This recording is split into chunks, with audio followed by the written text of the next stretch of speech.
Olá você, começa agora o Pauta Especial aqui pela sua TV Educativa Canal 3. Hoje nós vamos conversar sobre uma pesquisa realizada pela Faculdade de Medicina da Universidade Federal de Alagoas, uma pesquisa sobre o consumo de drogas entre estudantes da própria universidade. Sobre o assunto está conosco Vitor Souza Peixoto, ele é integrante do Grupo de Atenção à Saúde e Desenvolvimento Humano da Faculdade de Medicina da Universidade Federal de Alagoas. Vitor, muito obrigado por comparecer e participar aqui do nosso programa. Nada. Pois é, o porquê da faculdade se interessar por um tema que mesmo entre os universitários ainda deve ser recheado de tabus? É exatamente porque não há muita pesquisa sobre isso dentro da nossa universidade. Nós precisamos de um mapeamento. Em todo o Brasil, na maioria das universidades grandes, as federais, nós temos todos um mapeamento do que está acontecendo com o uso de drogas, incluindo álcool, tabaco, incluindo drogas lícitas e ilícitas, entre os universitários. Nós não tínhamos isso aqui em Alagoas. Agora nós temos que foi essa nossa pesquisa, envolvendo os alunos do primeiro período, de todos os cursos da universidade, em 2007, quando nós recolhemos esses dados. Por isso essa importância toda.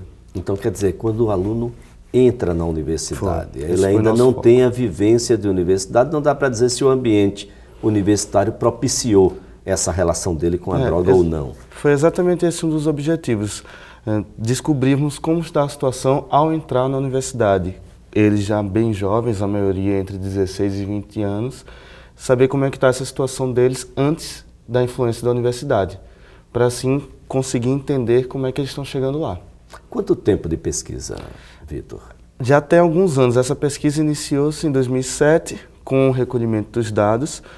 Durou cerca de 2 meses esse recolhimento, um pouco mais, com o incentivo do professor Áureo, que era um professor da Faculdade de Medicina que hoje já está aposentado. Após esse período, os dados foram colocados em um programa chamado EpiInfo, um programa feito para análise de estatísticas e análise de dados. Todos os dados foram lá colocados à disposição dos alunos para a gente começar a escrever, mas a partir disso nada foi feito até 2010. Em 2010 nós formamos um grupo com a professora Divanise, que foi a coordenadora do curso de medicina lá, e ela criou esse grupo que se chama Atenção à Saúde e Desenvolvimento Humano. Esse grupo está relacionado com vários outros tipos de pesquisa com alunos, tanto de medicina, quanto de educação física, de enfermagem, odontologia, vários cursos lá ligados à saúde. Então, um dos rumos desse grupo é pesquisar drogas. Então, nós criamos esse grupo, recolhemos esses dados que estavam lá inutilizados e construímos alguns artigos relacionados a esse tema. Qual foi o universo pesquisado?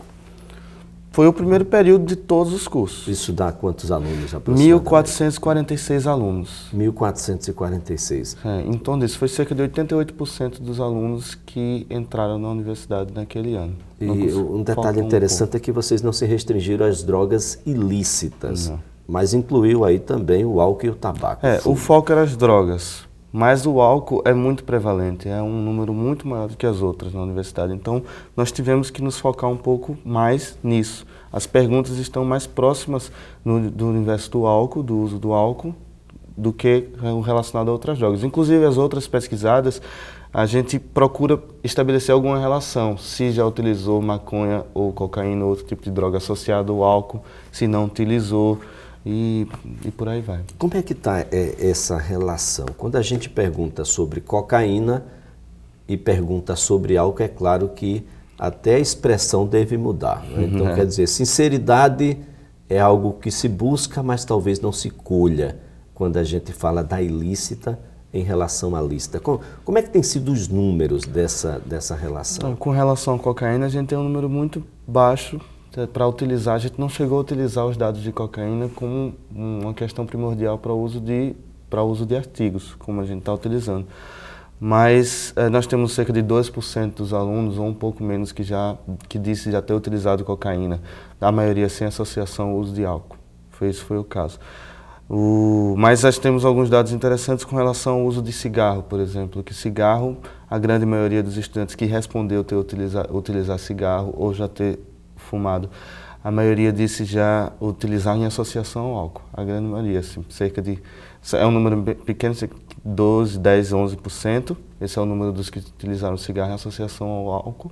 Mas os que utilizaram o cigarro sem associação é um número menor, 9%, cerca de 9 a 10%. Então, a gente vê que há uma relevância no uso do cigarro relacionado ao álcool.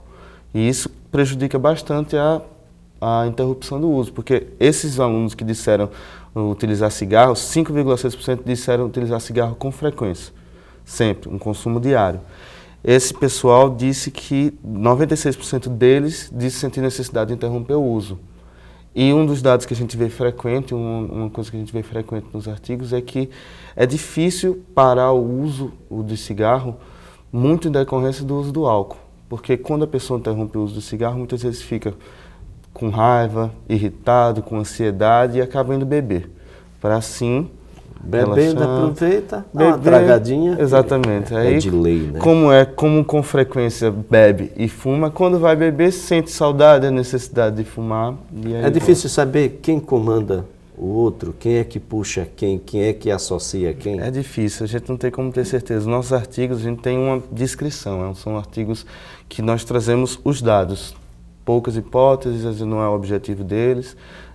Nós trazemos um mapeamento, o que é que está acontecendo com o álcool, com o cigarro, com a maconha, entre os alunos do primeiro período de 2007. Então, quer dizer, não dá para dizer, embora seja pouco provável que alguém que seja usuário contumaz, por exemplo, de cocaína, nunca tenha bebido ou fumado. Não. A maioria, como a gente vê, 87,6% no nosso artigo já consumiu alguma droga. A grande maioria... 87%. 87%. É um percentual muito alto, é praticamente a totalidade. E são alunos muito jovens. O mais importante desse artigo é esse fato. São alunos entre 16% e 20%. 20 anos, 16 e 20 anos, então são muito jovens. A universidade não teve muita influência na vida deles, mas 87,6% deles já utilizaram. Beberam pelo menos alguma vez. A maioria está relacionada ao álcool. Ao álcool. Ao álcool. Quando a gente fala das drogas ilícitas, esses números caem muito. Isso, naturalmente, foi uma pesquisa espontânea. Né? As pessoas declaravam ou não existia nenhum ato mais incisivo nesse sentido. A gente entregava um questionário, eles respondiam o questionário de acordo com... Algumas pessoas não quiseram responder algumas perguntas, outros quiseram. Mas a maioria delas responderam, porque era bem anônimo, respondia. E nós não utilizamos nome, não utilizamos nada desse tipo. Só os dados e se eles estavam no primeiro período, não, como é que estava. Agora, Vitor, a questão do gênero foi levada em consideração? Mulheres e homens? Foi. Uma das coisas interessantes é que realmente os homens são a maioria ainda, nesse caso.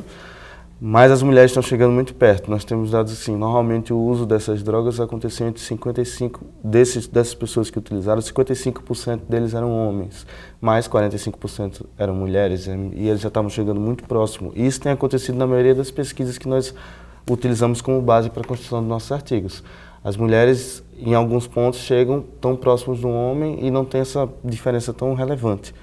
Já estão muito... Nós temos nós focamos um pouco nesse dado do... Isso em todos os quesitos? No álcool, no fumo? Em todos os quesitos. Como é que é, por exemplo, quais são os números que vocês têm, por exemplo, da utilização de maconha? De maconha nós temos que 7,4% dos estudantes utilizaram maconha alguma vez na vida. Só 7,4% assumidos, né? Assumidos, mas isso são alunos jovens, alunos que acabaram de entrar na universidade. Talvez se na pesquisa atingisse um número maior de estudantes relacionados em todos os períodos do curso, talvez podemos até ter um pouco de certeza que o número seria maior. Mas como são alunos jovens sem muita influência da universidade, esse número passa a ser mais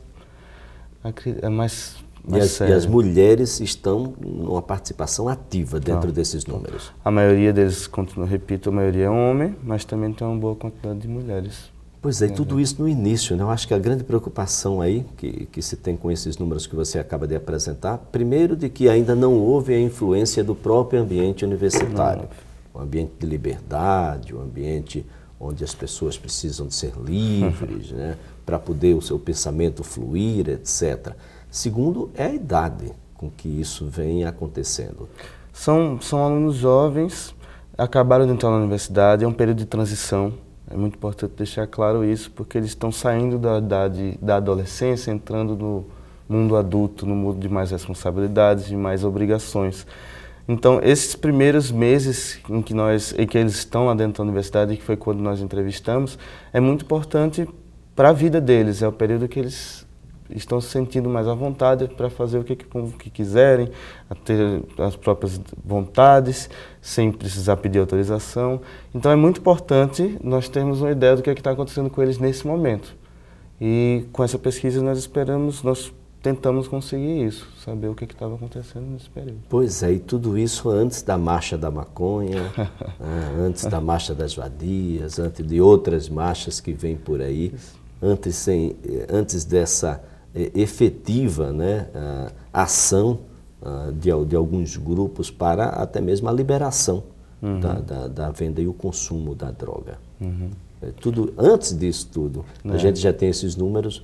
Um pouco mais adiante, uma nova pesquisa pode ser bastante reveladora. O que a gente quer fazer esse ano, iniciar essa nova pesquisa com os alunos que entraram esse ano na universidade, é um dos objetivos. Pois é, exatamente sobre essa outra pesquisa nós vamos conversar após o intervalo comercial. Uma conversa bastante interessante. Eu acho que todo mundo deve estar muito preocupado.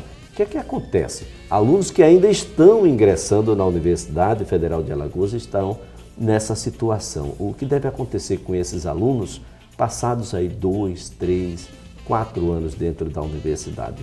Muito provavelmente será alvo de uma outra pesquisa. Mas isso a gente vai saber com o Vitor logo após o intervalo comercial. O Pauta Especial volta já.